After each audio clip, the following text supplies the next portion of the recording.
أعوذ بالله من الشيطان الرجيم بسم الله الرحمن الرحيم اللهم صل وسلم على سيدنا ومولانا محمد وعلى آل سيدنا ومولانا محمد أفضل صلواتك بعدد معلوماتك وبارك وسلم وصل عليه رب اشرح لي صدري ويسر لي أمري واحلل عقدة من لساني يفقهوا قولي ثم أنتم هؤلاء تقتلون أنفسكم وتخرجون فريقا منكم من ديارهم تظاهرون عليهم بالإثم والعدوان سورة البقرة لسم رکود آیت نمبر 85 دین مخی آیتونو کی الله پاک دغه ذکر وکړو چې بنی اسرائیل ته موږ ځینې احکام ورکړي وو په هغې مو تکلکه وعده اخیستې وه اولنۍ خبره خو دا وه چې د الله عبادت به کوئ مور و پلار سره به احسان کوئ خپلو خپلوانو سره یتیمانانو مسکینانو سره عامو خلکو سره به په ښو الفاظو باندې بحث کوئ بله مو تې دا وعده اخیستې وه چې تاسو به د یو بل وینې نه تویوئ یعنی یو بل به قتلوی نه او خپل کمزوري خلک به جلا وطن کوئ نه هغه به خپل وطن نه وباسئ کلي نه به نه وباسئ عادي باقاعده په دې خبرو باندې اقرار هم وکړو چې د الله پاک کوم احکام دي دې باندې زموږ اقرار هم دی په دې به عمل هم کوو خو بیا د هغې خلاف ورزۍ شروع کړي چې د چا به په چا باندې وس ورسېدو بس هغه بیا قتلوو نه اگر چې د قتل دپاره سزا موجود وه خو دغه سزاګانو باندې د عمل دپاره خو یو منظم نظام پکار هغه نظام هغوی سره نه و او چې هغه نظام ورسره نه و نو د خلکو بیا جرأت پیدا کېدو چې قتلونه به هغوی کول او داسې لارې به وله کتلې چې د هغې په وجه باندې به هغوی بچ کېدل یا به پټ پاتې شو قاتل به معلوم نه شو دغه شانې کله به زورور سړی راغی د چا په ځایونو به قبضه وکړه بیا وطن نه وویستل نو اوس چې زورور به کمزوری د وطن نه یا د کلي نه یا د کور نه وویستو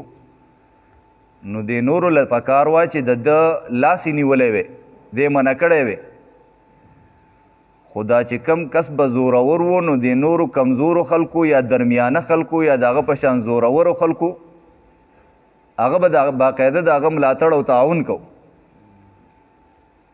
تا نه دی لګولی او نو دوی به په ځای د دې چې دغه زورور سړي لاس یې نیولی وی هغې منع کړی وی چې د کمزوري سره دا ظلم مه کوه الټه به دي هغه ته عزت ورکوو د هغه ملګرتیا به یې کوله چې دا تا څه کړي دي دا دې ښه کړي دي قبضه وکړه نو دا بل چې په خپله زورور دی د ده د برابرۍ سړی دی نه د هغه به په خپله په زړه کې دا و چې که ما ته موقع ویلاو شو دغه شان څوک په لاس راغی که نه نو چې سبا بیا زما څوک مخالفت نه کوي که نن زه د ده مخه ونیسم نو سبا به مې دې مخې له راځي نو زه به دغه طریقه نشم کولی یا کم کس چې هغه په درمیانه حال و نو هغه به هم په پورته روان و ترقي به یې کوله او مالدار کېدو زورور کېدو به نو هغه به دغه اراده وه چې یاره مستقبل کې به داسې موقع راځي اوس چې د ده مخې له ورشم که نه نو بیا به ما ته دا رکاوټونه پیدا کېږي نو دا کمزوري خلک د هغې یو بل سره عموما اتفاق نه او که زورور په هغې باندې راولګي بس هغه ظلم پې شروع کړي بیا کله کله به د دوی په خپل منځ کې قبایلي جنګونه وشو یا به د مسلمانانو په حیثیت دوی د غیر مسلمو سره جنګونه وکړه نو الله پاک په دوی باندې پابندي لګولې وه چې که د بل چا قیدیان تاسو ته په لاس راله نو هغه به تاسو په بدله کې آزادوئ چې د هغې سره ستاسو څو قیدیان یې په هغې ورته ورکوئ یا داسې چې دوی ته تاسو څه وخت د توحید دعوت ورکوئ ځان سره وساتئ د توحید دعوت به ورکوئ که قبول یې کو هم یې پرېږدئ او که قبول یې نم کو نو یو خبره بیا ذهن ته ورغورځېږي بیا به یې پرېږدئ دوی به الټه د هغې دا کوو چې کم قیدیان به د دوی لاس ته راله نو د هغې د پسماندګانو سره به رابطې وکړي دومره پیسې راولېږئ چې قیدیان هم در پرېږدو نو هغه به یې فدیه اخیستله نو الله پاک وایي دا تاسو باندې ما حرام کړي وو، دا د خلکو ویستل هم حرام کړي وو، دا فدیه هم تاسو باندې حرام کړې وه. او نو اوس الله پاک هغې ته هغه بنیادي خبره کوي چې دا اصل کې ستاسو د ایمان کمزوري ده چې د الله د احکامو تاسو باقاعده تقسیم کړی دی چې ځینې احکام یې پوره کوئ هغه منئ او ځینې نور نه منئ، نو د هغې دپاره بیا الله پاک سزا ذکر کوي. ثم انتم هؤلاء بیا تاسو دغه خلک یې تقتلون انفسکم چې قتلوئ تاسو یو بل وتخرجون فریقا منکم او وباسي یو ډله د تاسو نه وتخرجون او تاسو وباسئ فریقا یو ډله منکم چې ستاسو خپل خلکي منکم دا باره نه راغلي تاسو خپل خلکي د خپلې قبیلې خپلې علاقې خلک هم وي هغه تاسو وباسئ من دیارهم د هغې د خپلو کورونو نه یعنې دا کور ستا نه چې ګنې تا د هغه ستا په کور قبضه کړی وو او ته پې زورور شي هغه دې ترې وویستو بیا خو دا ستا حق دی او چې ته په کومه طریقه اخیستل غواړې اخیستی شي بیا خو دا چې کم کور نه ته وباسې نو هغه د هغه خپل کور دی نو ظلم اصل کې دغه دی چې دی په خپله کوټه کې ناست دی خپل کور کې ناست دی او ته پې ظلم کې هغه د خپل کوره وباسي نو الله وایي دا خو تاسو ما جی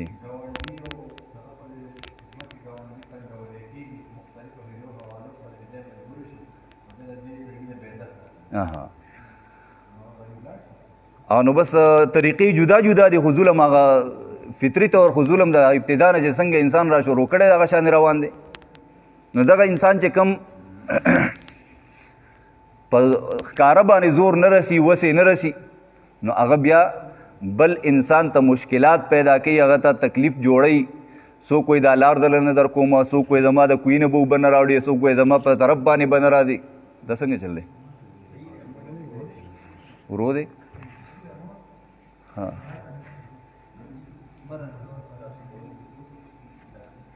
ها نو دغه مختلف قسم مشکلات هغه څوک کله ګاونډیانو ته او کله تربورانو ته قسمه قسم یا مسافر راغلي خلکو ته هغې ته مشکلات پیدا کوي چې دې ته مجبوره شي چې هغه کلی پرېږدي علاقه پرېږدي مشکلات ورته پیدا شي نو دا هم دقه خبره ده چې هغې ښکاره په ښکاره په زور باندې ویستل او دلته هغه سیاست کوي ورسره سیاست د عوامو په معنا باندې ښه علماو د ملیانو په معنا باندې سیاست نه وایو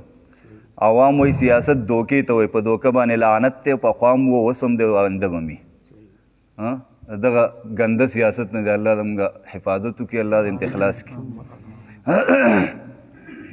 نو دغه طریقه چلونه ورته جوړوي په هغې طریقه باندې هغه خلک باسي جی هغه خو زه لګیا یم په مخه انشاءالله هغې ته به ذهن جوړو نه هله به وایو دې کې ده ښه دغه ته ګوره موږ خپل سبق وایو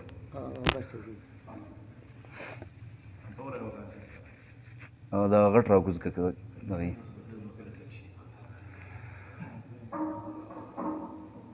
او نو سیاست معنا د خدمت او خدمت که د یو انسان په هر حواله باندې ته کوي د هغه بدني خدمت کې مالی خدمت کې اخلاقي تربیت کې پای خدمت کې د هغه بل څه مشکلات دي ورته په هغې کې ورته اساني پیدا کې دغه خدمت کې دغه ته سیاست وایي دغه سیاست عبادت دی والله دې پې مونږ پوه کړي نو الله پاک وایي چې دا کم خلک په خپله باندې لګیا دي نور خلک وباسي نو هغې سره خو دا احساس نه شي چې موږ ظلم کوو خو چې دا کم ورته ګوري چې دا ظلم دی نو هغه دا نه کوي چې د هغه مخه ونیسي دا لار بنده کړي بلکې الټه ورسره تعاون کوي تظاهرون علیهم تاسو ملاتړ کوئ پښتو کې ورته ملاتړ وایي که نه ملاتړ نه دی ملاتړ دی ملا شاته وایي که نه نو ملاتړ پخوا چې به خلکو جګړې ته ځان تیارو نو هغه په سر باندې به پټکې تاو کړو او به یې راکوز کړو املا نه به یې تاو کړو پتون به یې ورا مخامخ شي نو دغه ته ملاتړل وي مقابلې ته تیارېدل نو تظاهر وایي هغې ته تظاهرون علیهم تاسو ملاتړ کوئ تعاون کوئ د هغې مقابله کې بالاثم والعدوان په ګناه او په ظلم باندې تاسو لګیا یې چې د دې کم انسان هغه سره ظلم کیږي د وطن نه ویستلی شي نو تاسو د هغه په مقابله کې ملاتړ کوئ نو دا ګناه ده او دا ظلم دی دغه ظلم تاسو کوئ هغې سره او دغه کمزوري خلک زورئ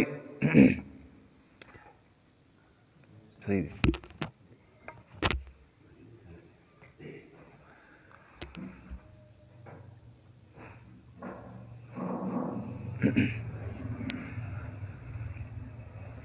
تظاهرون علیهم تاسو ملاتړ کوئ د هغې مقابله کې بالاثم والعدوان په ګناه او په ظلم سره و ان یاتوکم اسارا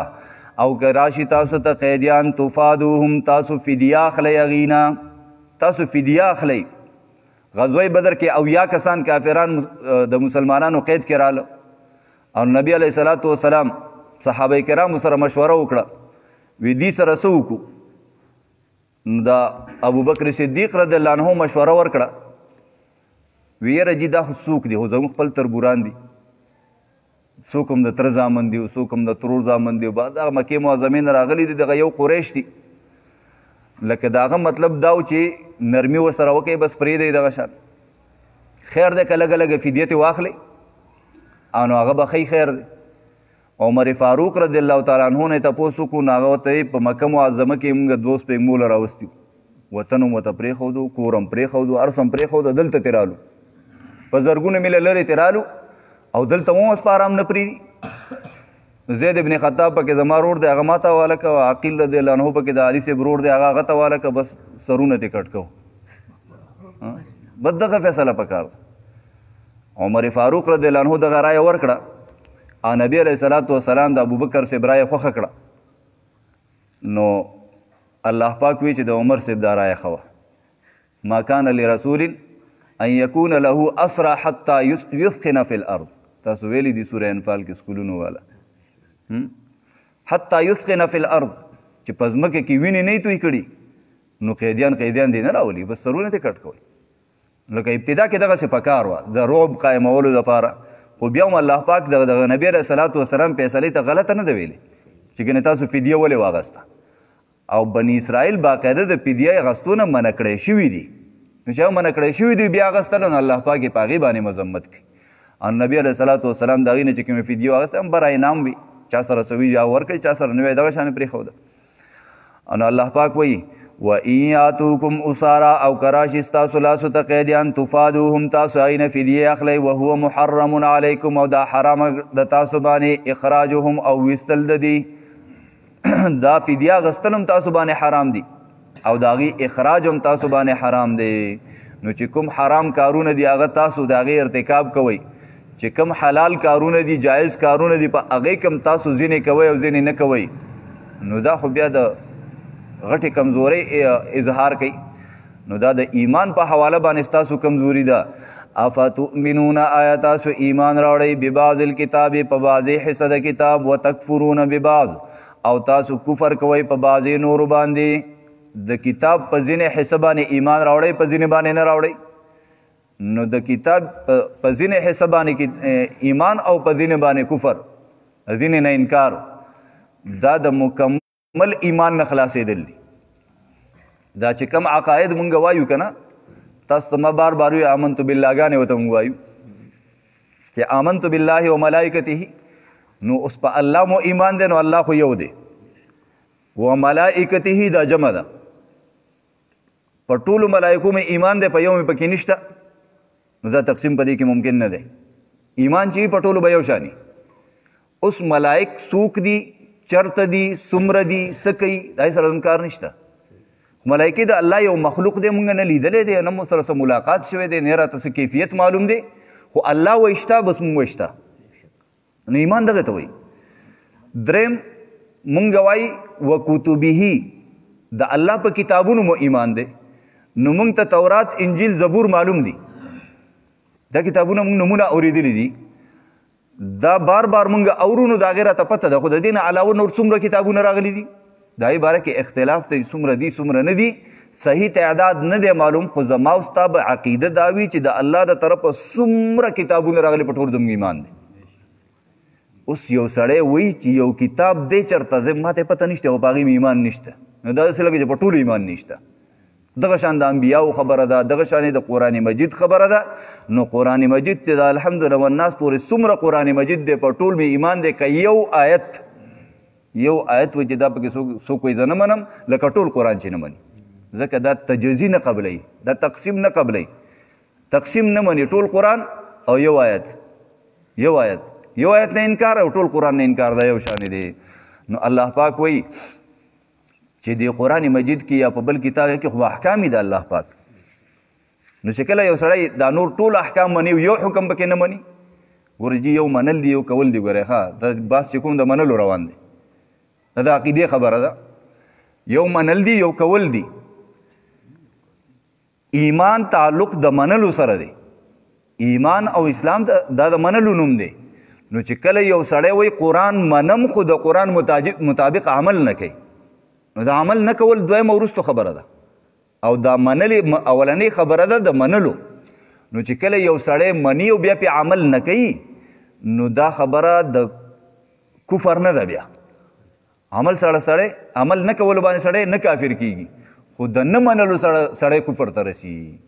نو چې کله یو سړی وایي قرآن منم او مونځ نه کوي، نو مونځ د قرآن حکم دی که نه؟ په دغه حکم دی عمل نه کوي، او دی وایي د قرآن منم، دا د الله کتاب دی او الله چې پکې څه ویلی ټیک دی، او دا چې څه ماته حکم دی هغه صحیح احکام دي، خو دی کوي نه. نو چې کوي نه، نو دته کافر نشي ویلی، خو د مانځه مسله ما تاسو ته ذکر کړه که نه په سورې بقره ابتدا کې، من ترک الصلاة فقد کفره، چې چا مونځ پرېښودو دی کافر شو. دا مسله ما تاسو ته ذکر کړې وه چې من ترک الصلاة مستحلا ترکه فقد کفره، چې یو سړی مونځ نه کوي او د مونځ نه کولو ته جایز کار وایي، دا زه صحیح کار کوم، مونځ چې نه کوم دا زه صحیح کار کوم، هله به دی کافر کېږي. دغه ځای کې بیا د منلو خبره راغله چې دا خو د قرآن دعوه کوي چې ما قرآن منلی دی، په قرآن کې حکم دی چې مونځ کوه، نو د هغې نه د منلو نه انکار وکړو، نو اوس به دی کفر ته ځي. نو د منلو سره چې کومې خبرې تعلق ساتي، په هغې کې یو خبر هم څوک نه مني لکه چې ټول نه مني، او که ټول نه مني نو ټول نه مني. بیا نو دلته الله پاک بني اسرائیلو ته وایي فتؤمنون ببعض الکتاب وتکفرون ببعض. تاسو د عمل نه خدا پته لګي، بني اسرائیل ته وایي تاسو د عمل نه خدا پته لګي، لکه چې دا تورات ځینې منئ او ځینې نه منئ. نو چې د کم باندې عمل کوئ لکه دغه منئ او دا کم باندې نه کوئ هغه نه منئ. که نه منئ فما جزاء من یفعل ذلک. اوس تاسو وایئ چې د دې به څه سزا وي؟ نو الله پاک یې سزا هم په خپله ذکر کوي. افتؤمنون ببعض الکتاب، آیا تاسو ایمان راوړئ په بعضې حصه د کتاب، وتکفرون ببعض او کفر کوئ په بعضې نور باندې. فما جزاء من یفعل ذلک، پس سبوی بدلا، پس سبوی سزا من د هغه چا یفعلو چې کوي ذلک دا کار منکم د تاسو نه، الا خزي مګر هغه دپاره به شرمندګي فی الحیات الدنیا، په ژوند د دنیا کې. په دنیا په ژوند کې به داسې سړی شرمنده وي، داسې بنده، داسې قوم، داسې امت هر یو چې که دا یو کسي او که دا 1000 کسان او که دا پوره ډله هر څومره چې، خو چې دا د قرآن مجید یا د دین اسلام د بعضې احکامو نه انکار کوي او بعضې مني، نو دا بعضې منل او بعضې نه منل دا کفر دی. بعضې منل بعضې نه منل. او خو دا بله خبره چې منل خو کول نه، نو دا دلته الله پاک 2 سزاګانې ذکر کړي دي. 2 سزاګانې ذکر کړي دي چې د قیامت په ورځ باندې به داسې قسم خلک سخت عذاب ته مخامخ کېږي، په دنیا کې به شرمېږي، په دنیا کې به شرمنده وي. نو چې د چا عقیده برابر ده او عمل یې نشته، نو د عمل تعلق خو د دنیا سره دی، نو دې ته به د دنیا د سزا بیا هم میلاویږي، اگر چې د آخرت د عذاب نه به د ایمان په وجه باندې بچي چې کافر نه دي. لکه اوس زمونږ حالت دغه شان روان دي، مونږ قرآن منو، د قرآن ټول احکام منو، د یو نه انکار نه کوو، خو عمل هم په ټولو نشته، په ځینو باندې شته او په ځینو نشته. نو چې په ځینو باندې عمل شته او په ځینو نشته، نو هلته بني اسرائیلو په ځینو عمل کوو په ځینو یې نه کوو، نو سزا به صحیح الا خزي فی الحیات الدنیا، په دنیا کې به هم شرموم. او چې کله عقیده په ځینو باندې و او په ځینو باندې نه و، نو دا خو بیا کفر دی، نو د قیامت په ورځ به سخت عذاب میلاویږي. نو الله پاک د هغې ذکر چې کم کوي، نو د کفر او د ایمان په حواله باندې کوي، خو سزاګانې ورله 2 ذکر کوي چې یو به په دنیا کې یو په آخرت کې. نو چې دا دویمه سزا کومه ذکر ده، د هغې د عقیدې او د عمل دواړو سره تعلق دی، چې کله په دنیا کې د سړي ایمان یې خو عمل نه نو شرمېږي به، لکه موږ نن سبا مسلمانان. ملګري تاسو به ما ته توجه وکړئ، خپل ګپ پرېږدئ. دنیا کې زموږ عقیده برابر ده خو عمل نشته، نو چې عمل نشته نو په دنیا کې دا خبره د هر ځای کې کومه بیانونو کې چې کله موقع راشي چې په دنیا کې د مسلمانانو سره د دنیا په حواله څومره وسایل دي که نه داسې د بل یو قوم سره نشته اجتماعي طور د ټولو مسلمانانو سره بهترین دماغ، بهترین معدنیات، بهترین علاقې او ځمکې، بهترین هواګانې، بهترین موسمونه، بهترین سمندرونه د هر څه الله پاک مسلمانانو له ورکړي دي. خو د هغې باوجود نن په دنیا کې مونږ ذلیلو یې وجه څه ده چې مونږ تقسیم کړی ده الله په قرآن کې د الله په دین کې مو تقسیم کړی دی خپل طبیعت پکې چلو چې دا به کوو دا به نه کوو. نو د هغې د وجې نه الله پاک مونږ باندې دغه مشکلات راوستي دي شرمندګۍ سره مخامخ کړي. فما جزاء من يفعل ذلك منكم پس سبوي بدل د هغه چا سبوي سزا د هغه چا چې کوي دا کار منکم د تاسو نه الا خزي مگر هغه دپاره به شرمندګي فی الحیات الدنیا په ژوند د دنیا کې و یوم القیامت او په ورځ د قیامت یردونا دی به رستو کولی شي وردیکه کولی به شي ور اخوا کولی به شي. رد یردو یو سړی داسې وردیکه کول ورمخکې کول یو کار ته یردونا دی به وراچولی شي ورمخامخ کولی به شي الی اشد العذاب هغه سخت عذاب ته. وما الله بغافل او نه دی الله پاک بې خبره عما د هغې نه تعملون چې تاسو عمل کوئ. الله ستاسو د اعمالو نه زه خبر یم دی دنیا کې چې تاسو څه عمل کوئ د الله پاک هغه علم کې دی. نو الله پاک زمونږ د انفرادي اعمالو اجتماعي اعمالو د 2 کسانو 10 کسانو ما تاسو ته مخکې خبره وکړه ما یکون من نجوا 3 الا هو رابعهم چې د 3 کسانو میټینګ رواني نو الله پاک وایي څلورم ورسره ځم ولا 5 الا هو سادسهم 5 کسان چې ناسي نو الله وایي شپږم ورسره ځم ولا ادنى من ذلك ولا اكثر الا هو معهم اينما كانوا. الله پاک وایي چې د دې نه کم وي نو چې 3 کسان د نه کم 2 شو او 1 شو دغه شان د 5 زیاتېږي نو شپږ او 8 شو دغه شان پسې ځه مخکې. الله پاک وایي چې د دغه نه کمیږي که زیاتېږي نو زه د سره ملګری یم اینما کانو کوم ځای کې چې دی کې داسې ځای نشته چې په هغې کې الله نشته نو ته په کوم ځای کې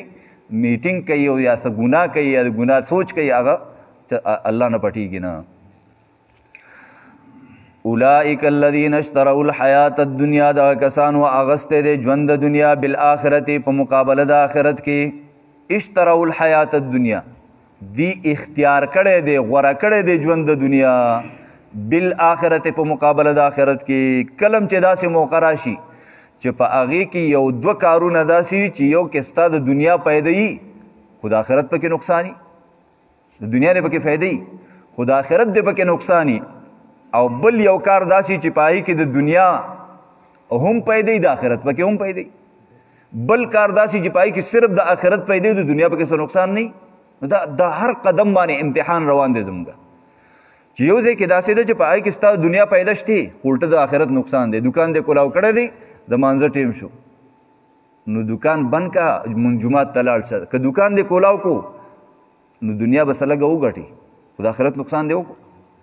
تاوان دی وکړو. بعضې موقع به داسې راشي چې په هغې کې به ستا د دنیا او د آخرت دواړو تاوان کېږي نو اوس به ته بیلنس کې خبره چې یاره دلته مې د دنیا تاوان وشي خیر ده خو د آخرت د دې نه بچم د آخرت خو نه ختمېدونکی تاوان دی. کله به داسې موقع راشي چې ستا به د آخرت تاوان نه کېږي خو د دنیا فایده هغه د حاصلولو دپاره به څه مشکل درته مخې ته راځي هغې به موقع سره دغه پکار ده فیصله پکار ده. خو الله پاک وایي چې د دنیا ژوند اختیارول د دنیا اسباب اختیارول او آخرت نه غافله کېدل دا اصل د نقصان خبره ده. نو اوس دنیا هغه فارسی خان وایي که نه آب در کشتی هلاک کشتی است او آب زیر کشتی اور آپشتی است. چې اوبه د کشتۍ نه لاندې نو دا د کشتۍ دپاره سهاره ده دا به سفر کوي دا به روان وي دا به خپل منزل ته رسي خو دغه اوبه د کشتۍ ته دننه رالي بس کشتۍ لاړه غرقه شوه کوم اوبو کې چې دا روانه ده هغه دننه ورته رالي نو غرقه شوه. نو دنیا په داسې انداز باندې چې تا دا دنیا زړه ته نه کوزه شوي نو دا چې هر څومره ډېره کې په دې څه پابندي نشته بینک بیلنس جوړوه او ګاډي مو اخله او بنګلې هم جوړوه او باغونه چې څه دې خوښه هغه کوه خو دا دنیا دې زړه ته نه کوزه شوي دا زړه کې دننه نه ورغلي نو دا دنیا مذمومه نه ده، د هغې مذمت نشته. ګورئ د دغه قسم دنیا مذمت نشته. عبدالرحمن ابن عوف رضی الله عنه چې څومره مالدارو په پاکستان کې د هغه شان مالدار سړی اوس نشته. د هغه زمانې مال چې نن دې زمانې ته راورسېږي نو هغه په شان سرمایهدار سړی نشته. خو د هغه د مال د هغه په زړه نه دی کوز شوی، د زړه نه بهر. ابوبکر صدیق رضی الله عنه ښه مالدار انسان. عثمان غني رضی الله عنه د هغه زمانې چې کوم مالدارو هغه د دې زمانې په غټو غټو سرمایهدارو کې حسابېږي. خو هغې دا دنیا د زړه نه بهر وه. خو چې کله دغه دنیا زړه ته کوزه شوه نو زړه خو د خدای کور دی، چې دنیا ته ودره کوزه خدای به ترې وباسي، خامخا خدای به ترې وباسي. او چې خدای دې ترې ویستو نو ښکاره خبره دی تاوان دې وکړو. دا داسې شوه لکه چې اوبه کښتۍ ته راشي. نو دنیا هغه مضمومه ده چې هغه سړی زړه ته کوزه کړي او د هغې لپاره د آخرت نه غافله شي. شیخ بهاءالدین زکریا رحمت الله علیه مجلس کې ناست و، دا یې ډېر غټ تجارت و. وی تجارتي جهاز دې ډوب شو. تجارتي جهاز خبر راغی، وی تجارتي بحري جهاز ډوب شو. نو هغه داسې سر ښکته کو او بیا سر راوچت کې وی الحمدلله. لږ ساعت پس بله اطلاع راله چې هغه مخکینۍ اطلاع دروغ وه او جهاز محفوظ بندرګاه ته راورسېدو. او نو بیا داسې سر ښکته کو، لږ ساعت پس یې بیا سر اوچت کو وی الحمدلله. انو مریدانو ته بابا عجیبه خبره ده، په ډوبېدو دی هم الحمدلله او چې په بچ کېدو دی هم الحمدلله وي. نو هغه وی ما چې دا سر ښکته کو نو د خپل زړه لټون مې وکړو چې دا کله د جهاز د غرقېدو خبر راغی، آیا زما زړه ته په دې باندې دومره خفګان ورسېدو چې څومره د الله په حکم ماتېدو رسي که نه؟ انه ما ته تسلي وشوه چې الحمدلله د دین په کمزورۍ باندې زه ډېر خفه کېږم او په دغه شي ډېر خفه نه شو. په دغه شي اگر چې د دنیا د ما اسباب دي هغه خفګان خو به خامخا زړه ته رسي، خو هغومره خفه نه شم چې څومره په دین په نقصان خفه کېږم. نو الحمدلله مې وي. او چې کله خبر راغی چې جهاز بچ دی نو اوس بیا مې لټون وکړو چې د الله د دین ترقي کېږي، زما د لاسه د الله پاک عبادت کېږي، د الله پاک ذکر تلاوت کېږي. نو هغې باندې ما ته ډېره خوشحالي میلاویږي که په دې جهاز بچ کېدو راته ډېره میلاو شو. نو ما ته پته ولګېده چې په دغه دین په دې کار ما ته خوشحالي ډېره میلاویږي او په جهاز بچ کېدو راته لږه میلاو شوه. بیا مې وویل چې الحمدلله. بس دغه کیفیت دی جي. نو چې کله په دنیا کې د انسان کیفیت دای نو پته ولګېده د آخرت اغستی دی، دنیا یې پرېښودې ده. دنیا پرېښودی نه شو، موږ دا هم مجبوري ده، ابه کوو. ځکه ته چې چېرته لاړ شې نو خېټه خو کور نه شي پرېښودی که او درته راځي که نه او به څه غواړي. نو موږ چې د دنیا ته راغلي خېټه مو سره راوړې ده نو خامخا څه به غواړي. نو دغه نه بغیر ګزاره نه کېږي، خو هغې باندې ګزاره کول، د دغه دپاره ګزاره حال څه حاصلول دغه محنت پکار دی. نو الله پاک وایي چې دی بل شان کار وکړو، د آخرت یې ورته پرېښود. اولئک الذین اشتروا الحیات الدنیا، دغه کسانو اختیار کړی دی، غوره کړی دی ژوند د دنیا بالآخرت په مقابله د آخرت کې. فلا یخفف عنهم العذاب، نه به شي سپکولی د دوی نه عذاب، ولا هم ینصرون، او نه به د دې امداد کولی شي. نو زه کله کله سوچ کوم په دې یوه نیمه خبره کې به زه تفصیل کې نه ځم، بیا خبر اوږده شي نو سبق نه کېږي. رئیس سبق ښه دی که دغه خبرې ښې دي؟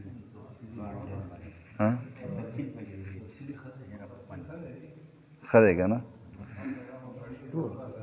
نو دا په دې سوره بقره کې زما ټولې خبرې ختمې شو، نه خو بیا څه وایي؟ زموږ به دومره غوندې علم دی بس هغه به ختم شي دلته. جی ښه جي، الله دې رحم وکړي. دا سبق دوباره واورئ. ثم انتم هؤلاء، بیا دغه خلک یې تقتلون انفسکم، تقتلون انفسکم چې تاسو قتلوئ یو بل، وتخرجون فریقا منکم، او تاسو وباسئ یوه ډله د تاسو نه، من دیارهم د هغې د کورونو نه، تظاهرون تاسو ملاتړ کوئ، تعاون کوئ، علیهم د هغې مقابله کې. تظاهرون چې تظاهرون معهم راغلی وی